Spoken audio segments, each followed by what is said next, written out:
All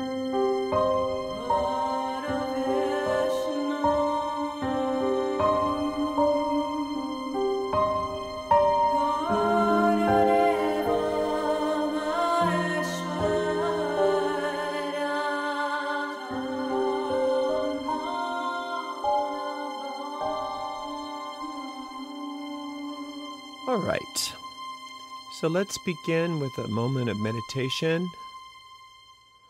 Take a few deep breaths, and if you're in a place where it's appropriate, closing the eyes, relaxing the body and the mind, and allowing all the tension to leave the body and the mind.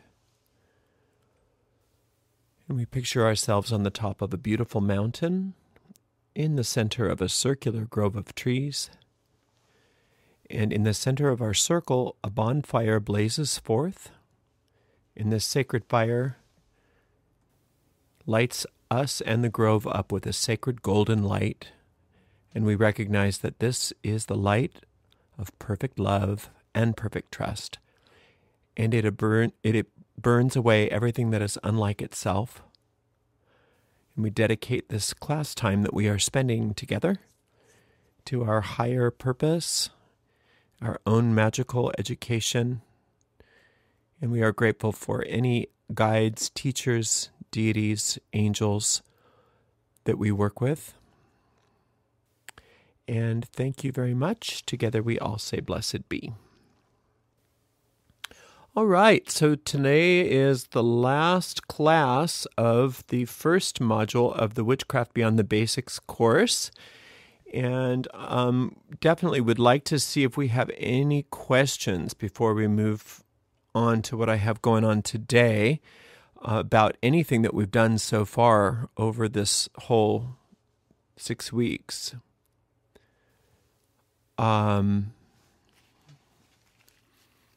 So go ahead, and if you have any questions, feel free to speak up or type them in. And if not, then we'll move forward.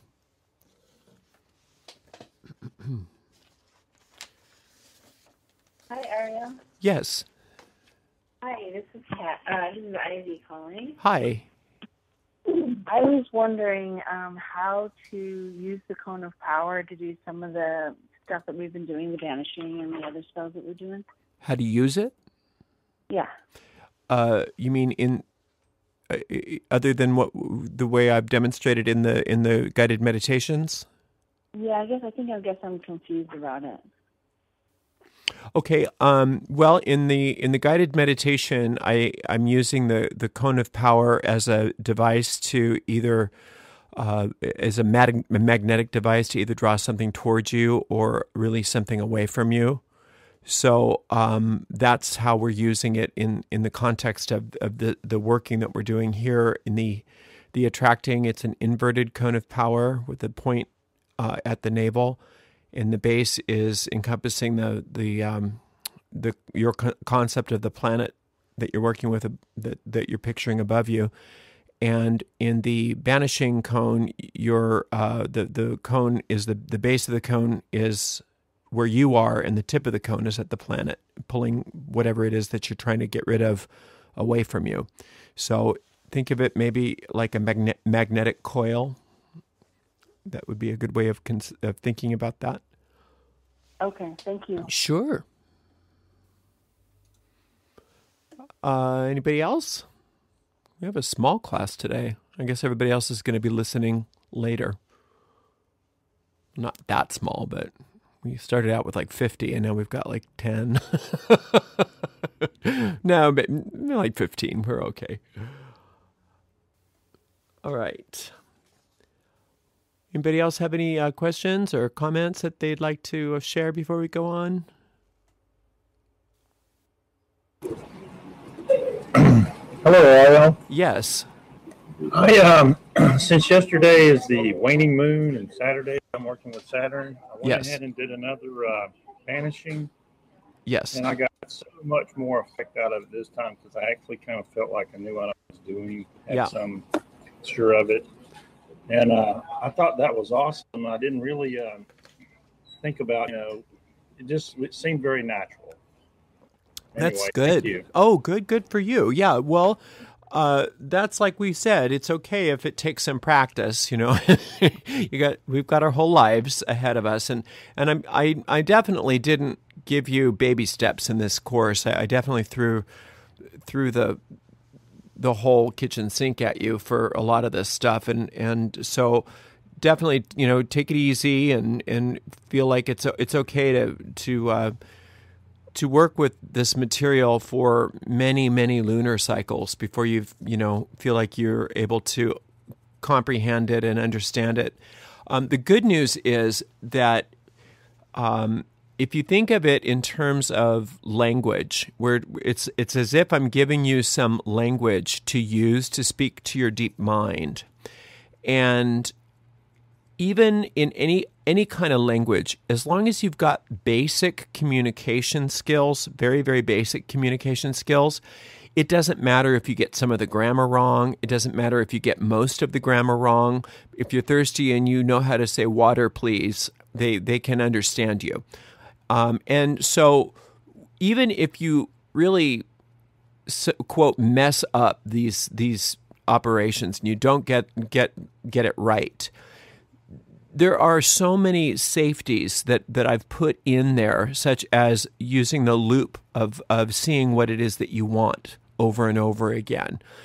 Things like that, using the orb of light meditation several times a day in order to purify your aura and to get your deep mind to get yourself more in tune with what it feels like to experience your deep mind and being in a state of trance. Those kinds of things. Even if you don't do a great, perfect job, it's as if you've said something with a very thick accent and poor grammar, but you got it across. You're going to have some results. So, and then as you move forward with it, you'll become more fluent. You'll become more eloquent. You'll be able to have your own flourishes and your own types of your own speech patterns will come forth in the way that you do these things, and you'll even be more powerful and more elegant with how you're doing it. But at the beginning stages, it's okay if it's kind of clumsy. It's just like anything else. It takes a while to feel like you have an understanding of what it is that we're really doing.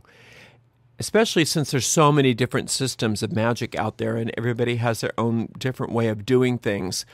The way I work is I try to stay very basic to a lot of things without losing the intensity and the effectiveness. So I try not to get too complex, but it can feel that way. All right, who else?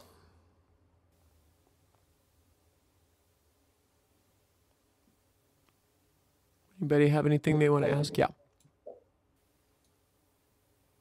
Was that somebody? Ariel? Yes. Hi, this is Ayla. Hi. I don't have any questions. I just wanted to say that I really have gotten a whole lot out of this, and I really like that I can go back and listen to the recordings again and again. I'm working at someone else mentioned, I'm working on a waning spell, and it's just really handy to go back and to listen to everything again. And I definitely pick up little nuances every time I listen to a recording. So the resources are coming really wonderful too. Oh, good. I'm so happy. I'm so happy that it's helpful to you. The way I've always liked to do things, even when I do live classes, is I'm not real heavy on the handouts. I'm very much from the old school of oral tradition. And back in the old days, people would bring their tape recorders into class, and this is a lot easier because it's all digital and you can just download it. So that's good. That's really good. I'm glad that you're getting some good stuff out of this. All right. Anybody else? Yeah.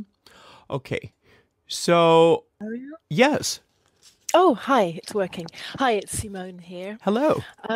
Hello. I just wanted to draw your attention to some of the chat that's going on at the side, because a few of us had questions. Sorry. I think we're feeling a little bit shy today. Oh, no problem. Yeah, I can't always see it. Mine was kind of a cheeky one, because I was wondering, I love the meditations that we're doing, but I also loved the music from A Witch's Primer.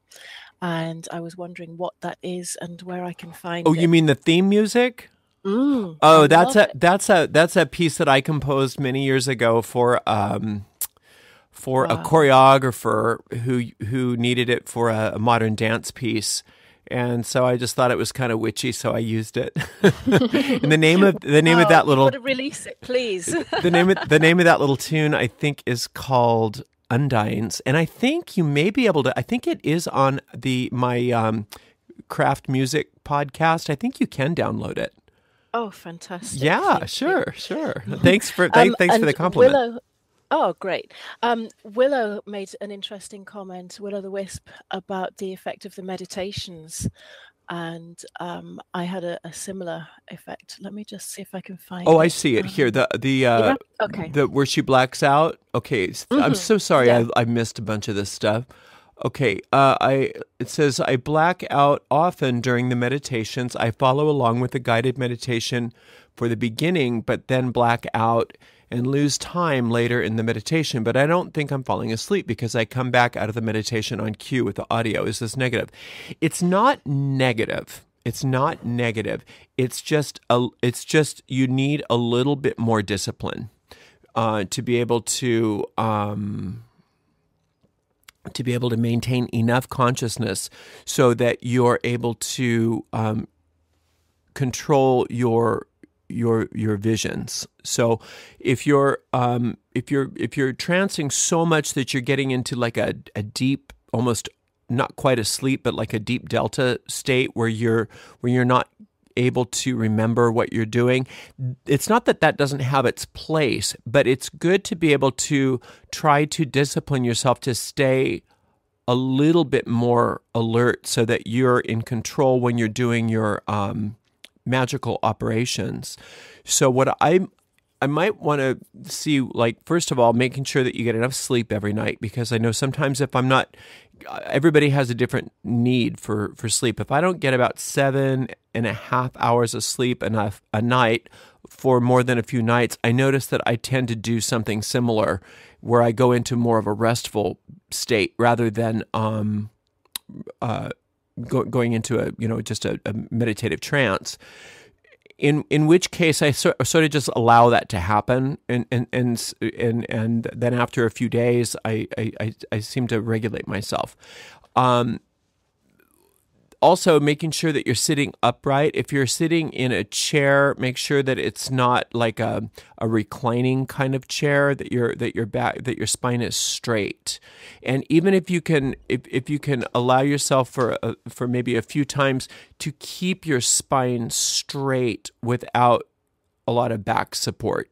To sit seated with your feet flat on the floor and your arms resting on your thighs. They call that is that not the Sphinx posture? What is that called? I think that's, oh shoot. I just blanked. I can't remember the name of that meditative pose. Anyway, it's a very common one where you're sitting in a chair, but you're sitting sort of on the edge of a chair. Not so far to the edge that you're going to fall off, but just so that you're not like leaning back in the chair, and rather like for like a hypnotist would use, where you're leaning back and and just allowing yourself to completely let go. You're going to just keep your spine erect and allow yourself to keep some posture. That may help you to avoid going quite that deeply.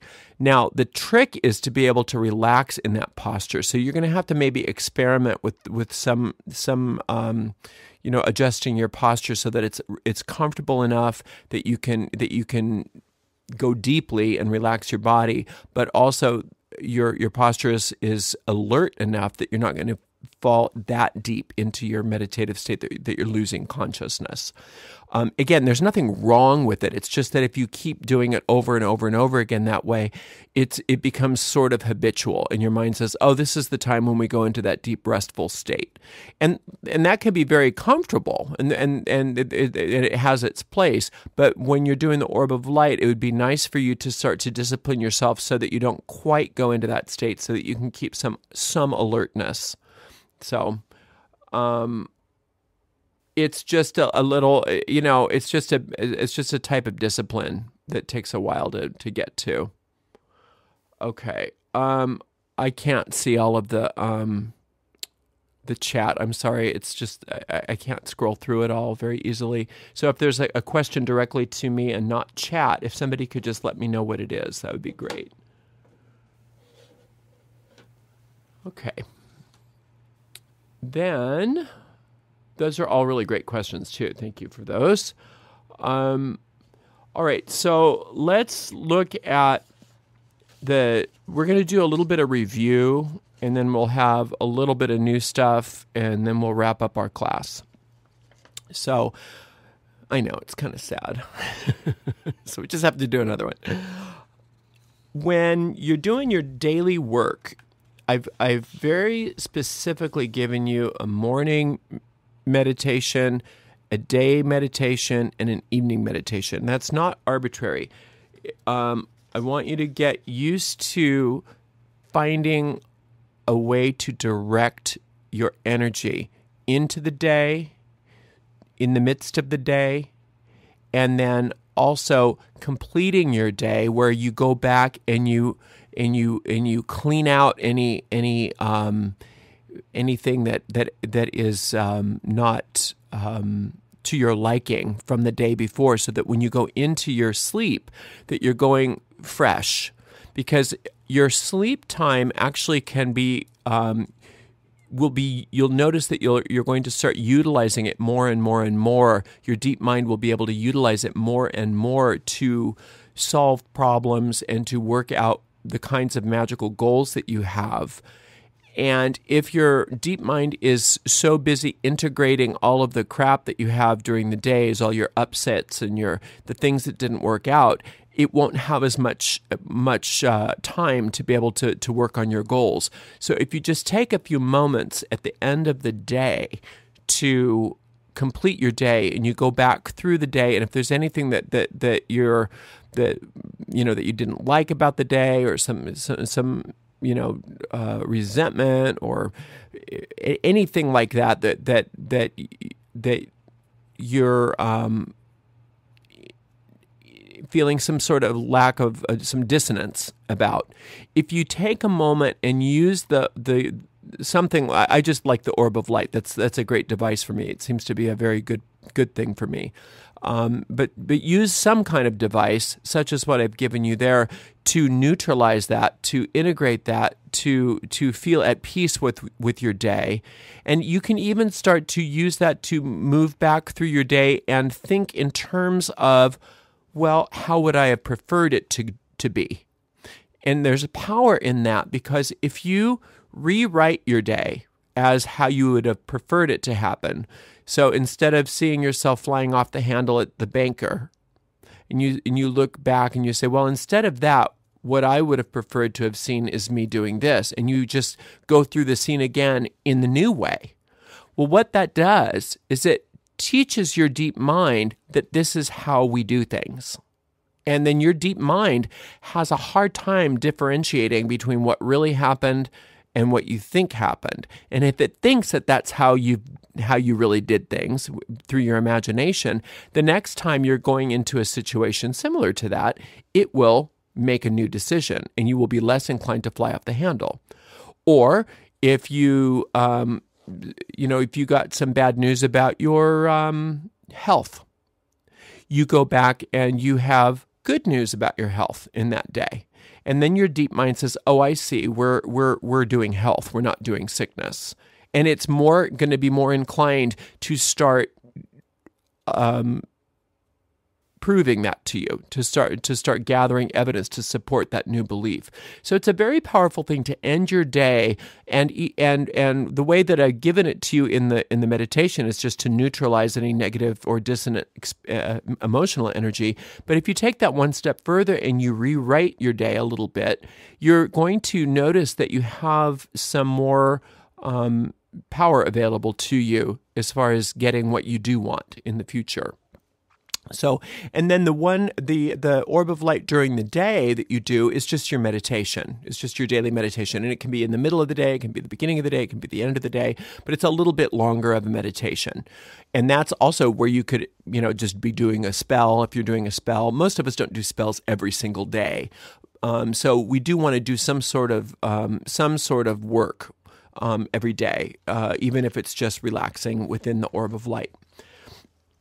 So speaking of that, what I've included in your downloads, I'm sorry to bang on my microphone, in your downloads this week is a little extended version of the orb of light. It's the same meditation.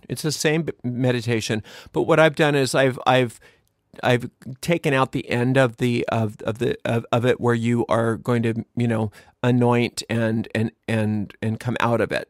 Okay, and I've just left the music running for a half an hour, and then you can start to little by little extend your daily meditations over a long period of time. Don't try to go too much too fast, so that you're getting 20 to 30 minutes of relaxed meditation within that orb of light every day. And you're going to notice that you'll have a lot fewer needs as far as magical spells that you have to do, because within that meditation time, within that relaxation time where you are relaxing your body, you're relaxing your mind, and you are coming back to that image of light that you are self-perpetuating, that a lot of your so-called problems tend to resolve themselves just spontaneously, and that there is less need for some of these excess spell work. You won't need to do it as often. So over time, you might want to add a little minute or two every day until you're getting to about 20 or 30 minutes of meditation. And if that's feeling comfortable, you may want to do that again a second time and start with a small orb of light meditation and gently move that out so that you're doing 15, 20, 30 minutes a day of that. Now, again, don't overextend yourself to where you're feeling like, oh my gosh, I don't have enough time for all this meditating. Don't do that to yourself. Little by little by little by little, and just so that it feels good. And you're looking forward to it, sort of like exercise. You just do it a little bit every day. All right, so I'm going to get back into that in a minute because there's other purposes for that. All right, so I want you to start looking at your daily work, and including your mirror work,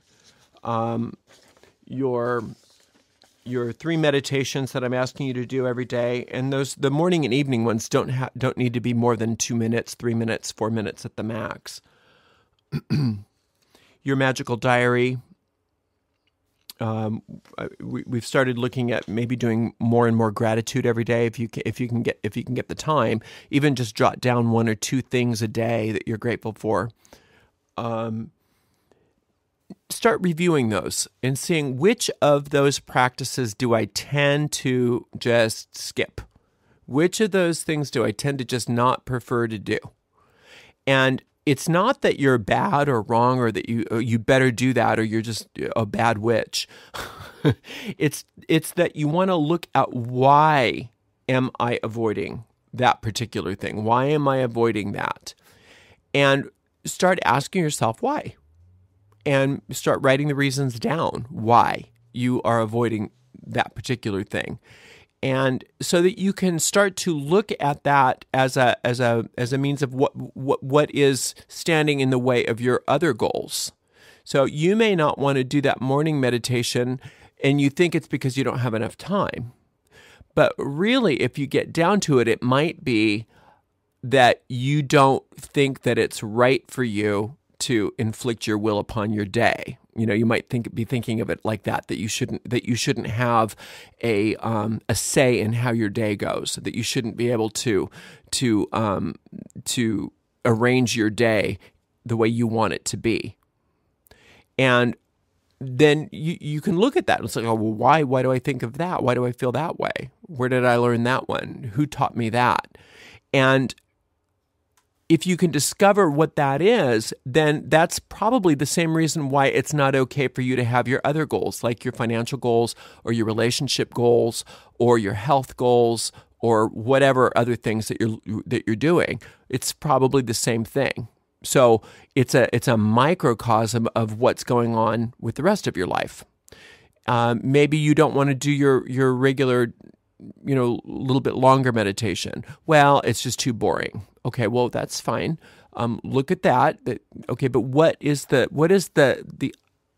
reason underneath it's too boring? What's so boring about it? Well, I just don't feel comfortable sitting with myself and not doing anything other than being with myself. Okay, well, that is a good thing to figure out. Why don't you want to be with yourself? Well, I don't like myself very much. Well, what don't you like about yourself? Then you start to look, well, if you don't like yourself very much, then you're definitely not interested in getting yourself all the things that are going to make you happy. So that's that could be, another way that you start looking a little bit more deeply at giving yourself what it is that you want and using these little tools that I'm giving you every day as a means by which that you can look and see, well, if I don't want to do it, it's not that I'm bad or that I have to do it or I'd better do it. It's why don't I want to do it? Why don't I want to do it? And look at the why I don't want to do it and realize that the same why I don't want to do that is the same why that I don't want to do, the same reason why I don't want to allow other things in my life that are good. So look at all of those things, those daily practices that I'm recommending that you do, and it may just be I just don't like it, and that's fine too. Then find another way to do what it is that that exercise is trying to accomplish. If you really just don't like orb of light, or you just don't like the mirror exercise, well, then you're going to have to find another way to accomplish what it is that's going to accomplish. And so far, I haven't found tools that are really much more powerful than the ones I use. But that's just for me. I mean, and something else may work much better for you. Just because it works for me doesn't mean that you need to do it. All right. So what am I looking at? Oh, there it is. Okay. I want to get back to a little bit more about what we talked about. I think it was week 1, and that is superstition and magical practices.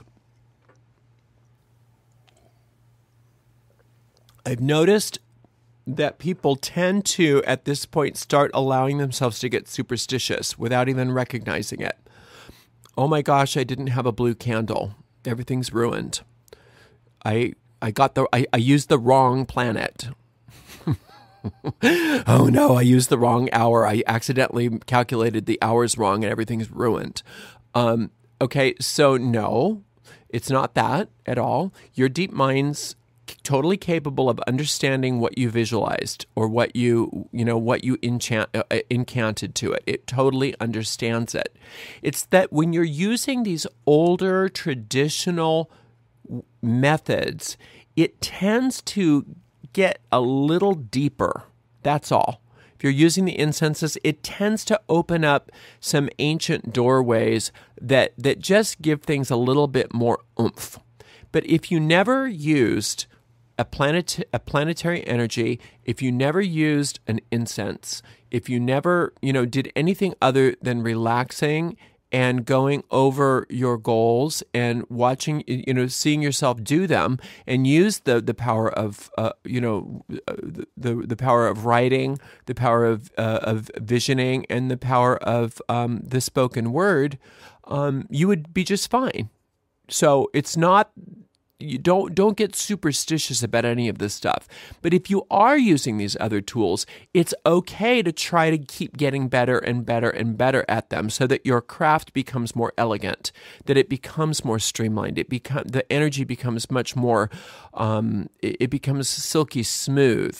It becomes the difference between a child's block printing and an elegant penman or penwoman, that's right, the way that's writing. Or, we could tell that this is, that this child drew a house here, but it's not the same as the person, that's a more accomplished artist that drew a photorealistic house or whatever. So it still will be effective no matter where you are in your development, as long as you get those bases covered. But as you progress and you decide to use some of these other tools, you want to do your best with them, so that you become more, for lack of a better word, just more artistic, so that your craft becomes more accomplished. And if it's not enjoyable, then you need to put that particular technique on the back burner for the time being, and do something that you do enjoy, or figure out what it is that you don't enjoy about it, and see if maybe it's just your personality trying to block you. That could be it too. All right, so let's go through some review here. The power of the spoken word. So that can be an affirmation, that can be a rhymed and rhythmic incantation. It can be any way that you use your word to create what it is that you want. So if you are in a, if it's not, you don't always have the luxury to go to your altar and get your incense and stuff like that. Sometimes you're just in a moment, and regardless of the moon phase, and regardless of the the day of the week and all of that stuff, it's not, you're not dealing with future goals here. It's usually something you're confronted with, something that you need to take care of. Well, you can use magic for that too, and the spoken word is the best way to deal with that. Now, if you are not in a situation where you can speak out loud, you can obviously, do it silently in your mind. But think, when you're thinking an incantation, a word of power or an affirmation, if you're thinking it softly, or thinking it internally, vibrate it internally, as if you were, hear yourself in your mind speaking it very firmly and clearly in your mind. Don't just sort of, mull it over. Have it be very, just feel like there's internal sound waves just reverberating. If you are alone in a position where you can use your voice, though, go ahead and use your voice. And it's okay if you don't have time, or if you don't have something memorized, to make it up on the spot, and it doesn't have to rhyme in those circumstances. Say that somebody is, that you're on the freeway and somebody is driving very erratically, then you just say, "I am perfectly safe here and now." Something like that. I am safe. My car am safe. My body is safe. My mind is safe. I am safe here and now. Find some way of addressing the situation, and say that over and over and over again until you're out of that danger. Or if you're in a place where you have been working on a spell, and we're going to talk about this in a minute too, but if you're in a place where you've been working on a spell and you start noticing yourself having a lot of negation of that spell in your mind and in your own language, either use one of your incantations or just a quick affirmation and flip it around right then and there. So that you're not undoing all the great work you did. Get out of the habits, the mental habits that brought you into that situation in the first place. For instance, if you were doing a spell to get a job, and you did a great spell, and and it was all finished, and it's obviously the ball's rolling on that. and you went to a job interview and you didn't get that job, and you notice yourself saying, "Oh, I knew it. I'm never going to get a job." You just catch yourself right there, and you just say, reverse that. Or what Marion Weinstein used to always say, she used to say, take that out of the law of cause and effect. She would say that. That was the term. If you caught yourself saying something that negated your spell, you would say, I take that out of the law of cause and effect. Or I take that out of the law. She would say, I take that out of the law. I take that out of the law. And then you re-speak it into the way that you want it to be. I am now gainfully employed. I am now in the process of becoming gainfully employed, whatever that is. Just a real clear, easy affirmation.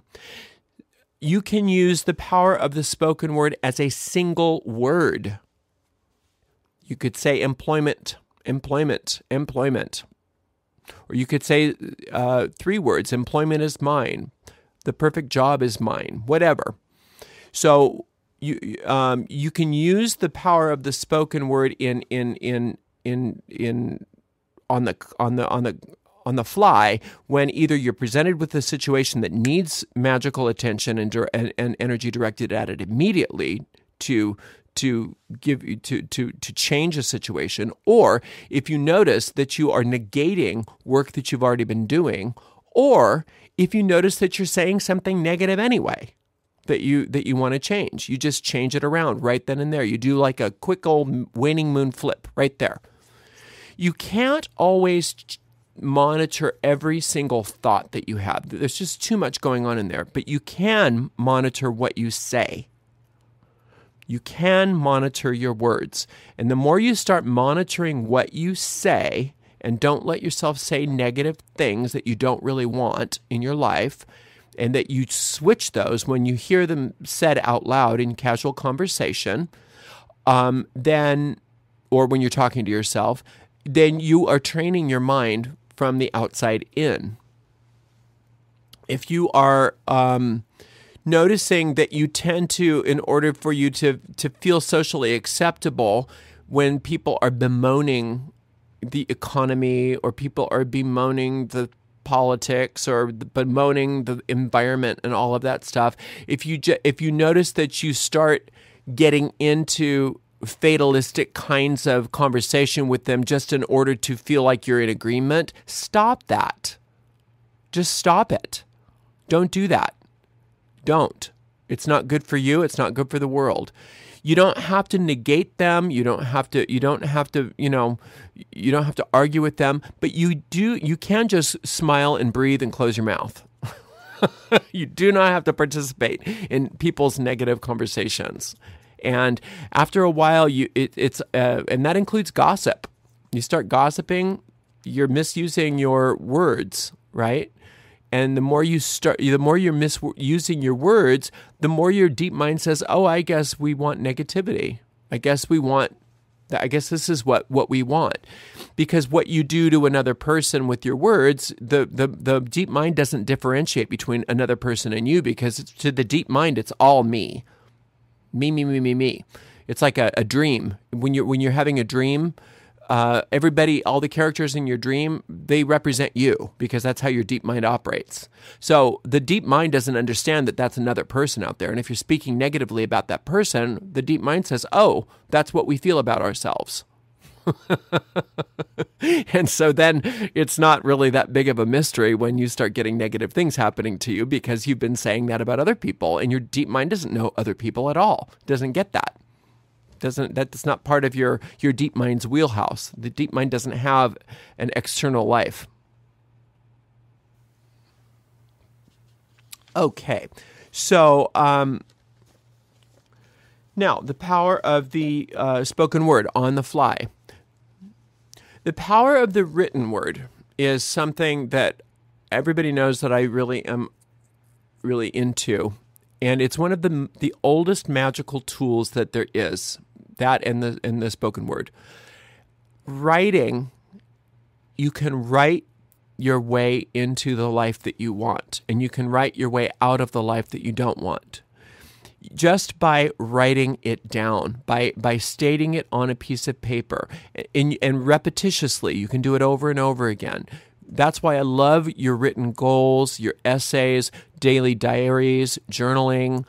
You can write your incantations. If you're not in a place where you can speak your incantations out loud, write them.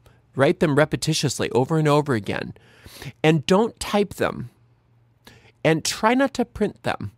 Even if your cursive is really bad, do your best, because there's more power in cursive writing than there is in printing, and there's a lot more power in printing than there is in typing. In fact, science has finally caught up to us in this one. They've done brain scans of children, and children that are even struggling with cursive handwriting. Their brains are operating at the same level. The brain function is operating at the same level as for human adults who are doing higher learning.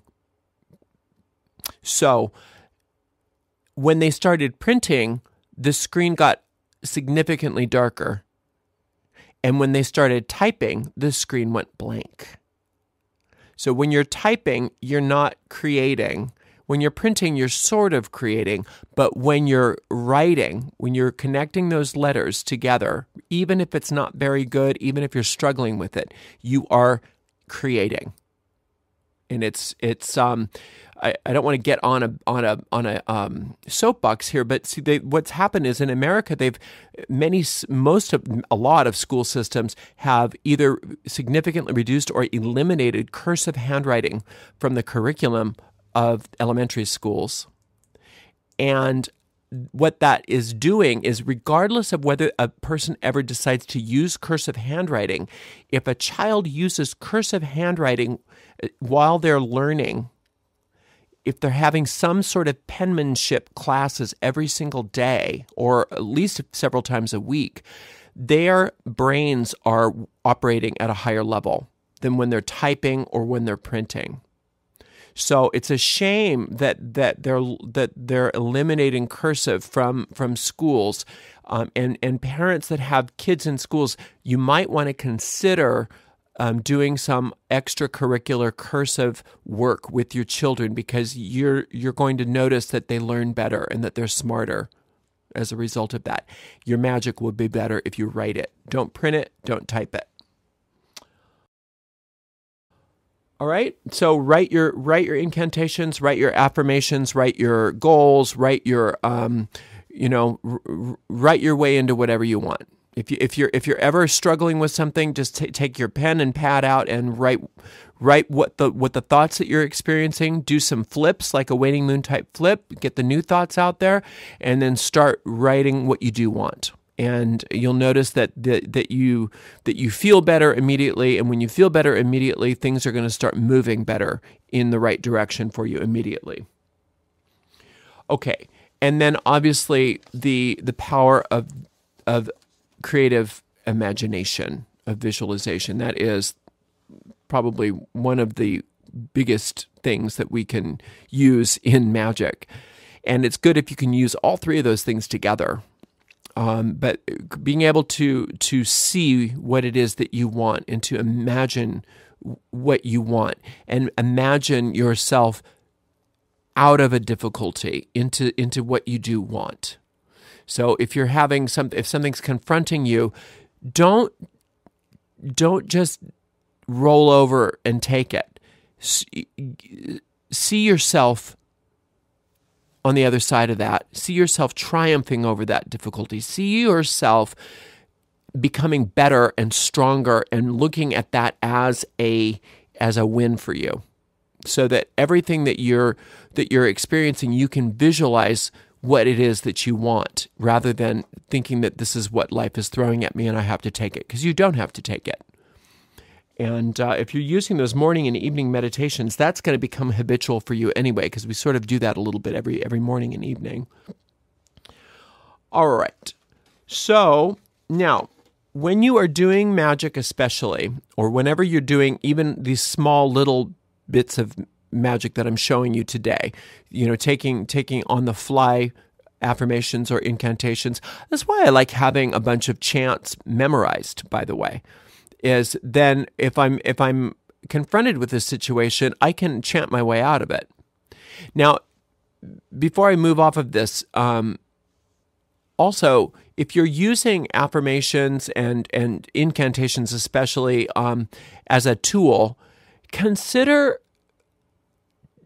getting like a timer at your altar, like even your iPhone or something, and setting it for 5 minutes, and set start and do your chant over and over and over again until the alarm goes off. Don't just do it once or twice. Do it repetitiously over and over again, like many people do mantras in the Eastern religions. Think of it that way, and do it every day for a while, for 5 minutes. See what happens if you can incorporate some chanting, so a little bit more long-term chanting, or if you have like a witch's ladder or witch's rosary, or just a piece of string, with a bunch of knots in it. You can decide, well, I'm going to do like 72 repetitions of this or something like that. And, you can use mystical numbers, but I don't want to go into that right now. Just a lot of them. So I'm going to do it 100 times.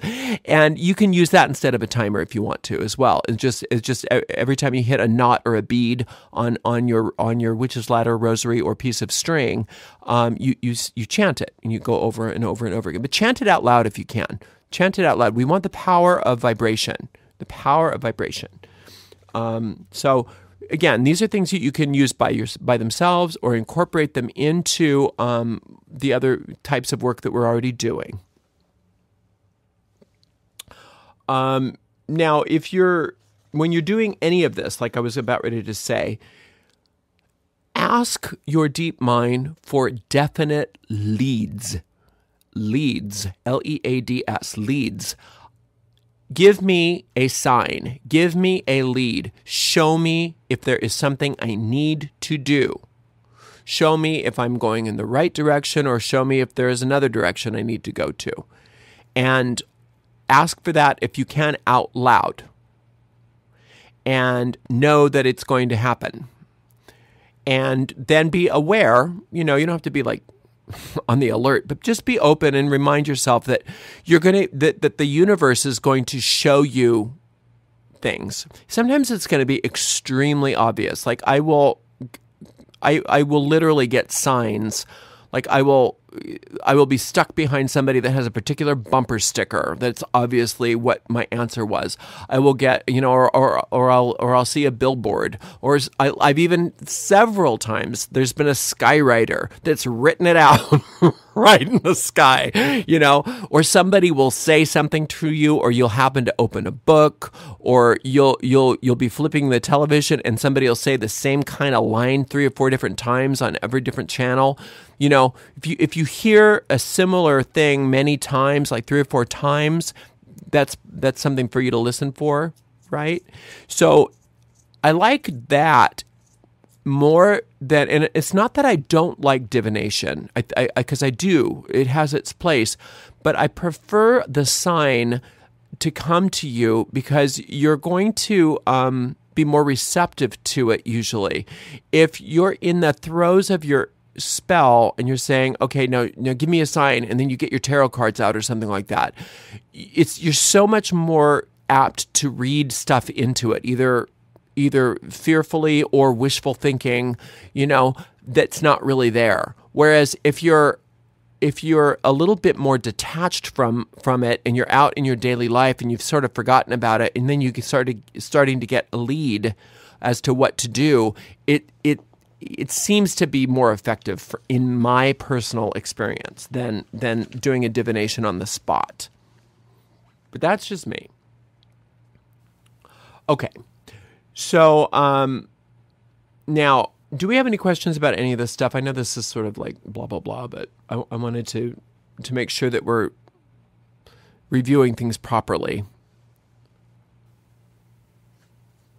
So obviously my 3 main things in magic is visualization, writing, and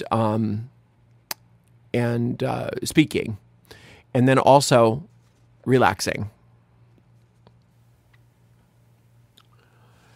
All right, so we're going to also I'm going to recommend that not only you review this class as you go forward, but I would recommend that you review the primer as you go forward, especially doing your power base, your bodies.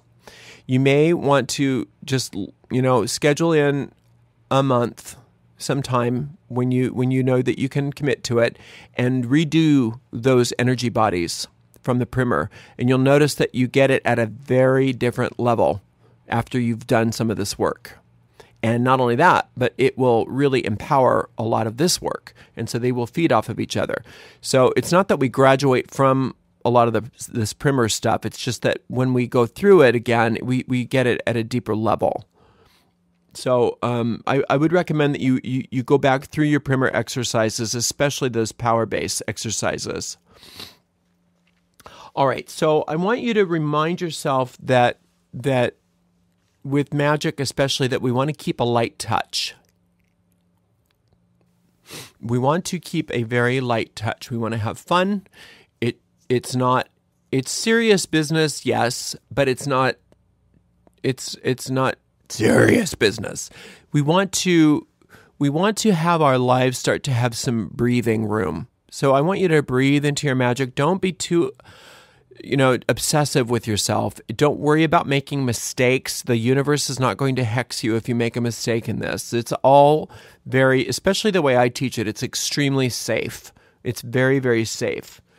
If you follow the real basic principles that I am outlining, especially since you're doing all of this orb of light stuff, you're operating in a different realm than a lot of people who are being very manipulative with their magic. You're not out to manipulate other people. You're not out to hex other people. You're literally here to improve yourself and thus improve the world.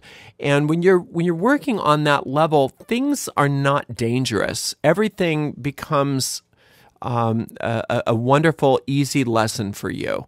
And so I want you to just take it easy on yourself and don't worry if you make mistakes. It's fine if you make mistakes. Think of it like practicing a musical instrument. Of course you're going to make mistakes, and you're going to make a lot of them. And when you're making a lot of mistakes in a musical piece, what you do is you slow it down. You slow down the tempo, and you take that one little section of music that's giving you trouble, and you take it very slowly over and over and over again until it feels more comfortable. And then you slowly speed it back up a little bit, and then you try it in the context of the whole piece. Right? And that's how you do it. You don't just keep practicing the mistakes and getting mad at yourself. That doesn't help you. Now, when you're doing this stuff, when you're doing this magic stuff, there is a point at which you need to stop working magic on a goal. And I am not able to tell you exactly when that is, but you should know. It's like if you're not getting results and you're getting stressed out and you're starting to feel anxious, impatient, disappointed, frustrated, if you're always looking over your shoulder to see, is it happening? Is it happening? Is it happening? That's time for you to just stop. Because what's happened is, if you've done even really basic, even if you messed up all of the trappings, but you got the basic stuff down, you wrote it down, your deep mind gets it, okay? It gets what you want. The reason you're getting frustrated is not because it's not working, it's because you're blocking it. So what you want to do then is just let it go. And you need to forget about it. You need to just let it go. And there's a great way to do that. And that has to do with going back, before you let it go, finding what the essence was that you have, the reason why you want this. Now, I've given you in your downloads just a little list of some essences. These aren't all the essences in the world, but these are very common essences. abundance, acceptance, consecration, energy, faith, forgiveness, generosity, good, harmony, integrity, intelligence, life, light, love, peace, perfection, power, prosperity, release, security, serenity, spirit, strength, tranquility, trust, understanding, wisdom. One of those types of things. There's more than that in there, but there's and maybe it's none of those. Maybe it's a different word. But there's an end result that's beyond the physical manifestation that you're doing this for. You're not just wanting money. You might be wanting peace. You might be wanting to be able to relax, about your bills. So you might actually be going for peace or relaxation or trust, or you might be going for happiness or joy.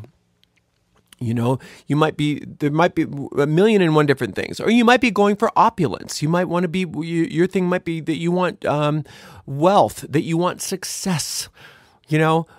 That's all fine. Abundance, prosperity, whatever it is. Whatever you think the bottom line reason why you want this is. Well, then what you do is when you start doing this extended orb of light meditation, you take that word into your meditation with you. And you just do your best to focus your mind on the light of the orb and that word over and over and over again, just reminding yourself of that, feeling the quality, exactly what it is, taking a break for 10 minutes, 15 minutes if you can, 5 minutes if that's all you can do, and just do your best to try to experience the essence of what you want to the extent that you utterly forget about what it is that you were trying to accomplish in the physical world. So wrapped up in the essence of what you want that it's become a reality and you're experiencing it and you're feeling it and it's there. And what just a little bit of that gives your deep mind enough leeway and that it can start to manifest things for you.